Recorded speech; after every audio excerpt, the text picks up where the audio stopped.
അങ്ങനെ വൈകുന്നേരം ഒരു 4 മണിയൊക്കെ ആയപ്പോഴത്തേക്ക് ഞങ്ങൾ എല്ലാവരും കൂടെ സ്വിമ്മിംഗ് പൂളിലോട്ട് പോവാണ്. ഞാനും ഏട്ടനും ശിവക്കുട്ടിയും സനേഷ് ഷാഹുലും ഷമിലിക്ക് ഹാദിയും ദുവയും ഉണ്ടായിരുന്നു. ലുലുത്താത്തയ്ക്ക് ക്ലാസ് ഉള്ളതുകൊണ്ട് ആ ടൈമിൽ വരാൻ പറ്റിയില്ല കേട്ടോ. ഇതിപ്പോൾ ഒരു ഡെയിലി റൊട്ടീനായിട്ട് പോയിക്കൊണ്ടിരിക്കുകയാണ്. വൈകുന്നേരം 4 മണി മുതൽ 5 മണി വരെയാണ് നമ്മുടെ സ്വിമ്മിങ്ങിൻ്റെ ടൈം എന്ന് പറയുന്നത്. ഈ സ്വിമ്മിംഗ് പൂള് GHMCയുടെ അണ്ടറിൽ വരുന്നതാണ്. ഗ്രേറ്റർ ഹൈദരാബാദ് മുനിസിപ്പൽ കോർപ്പറേഷൻ്റെ അണ്ടറിൽ വരുന്ന പൂളാണ് ഇത്. ആദ്യ ശിവ സ്വിമ്മിംഗ് പഠിച്ചു വരുന്നതേ ഉള്ളൂ. ഇവിടെ കോച്ച് ഉണ്ട് കേട്ടോ, സ്വിമ്മിംഗ് കോച്ചൊക്കെ ഉണ്ട് ഇവരെ പഠിപ്പിക്കാൻ വേണ്ടിയിട്ട്. അതുപോലെ ട്രെയിനേഴ്സും ഉണ്ട്, ഇവരെ ട്രെയിൻ ചെയ്യിപ്പിക്കാൻ വേണ്ടിയിട്ട്. അവർ ഇതുപോലെ മാറ്റി പഠിപ്പിക്കുകയാണ് ചെയ്യുന്നത്.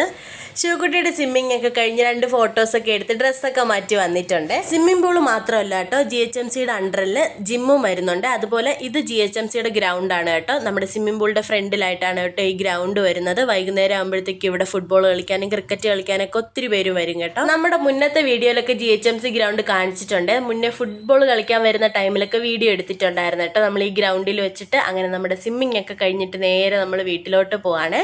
വൈകുന്നേരത്തെ ഈ 1 മണിക്കൂർ ഞങ്ങൾ എല്ലാവരും കൂടെ അടിച്ചു പൊളിക്കുന്ന ഒരു ടൈമാണ്. തിരക്കുണ്ടെങ്കിലും മാക്സിമം ഫ്രീ ആവാൻ വേണ്ടിയിട്ട് നമ്മൾ ശ്രമിക്കാറുണ്ട്.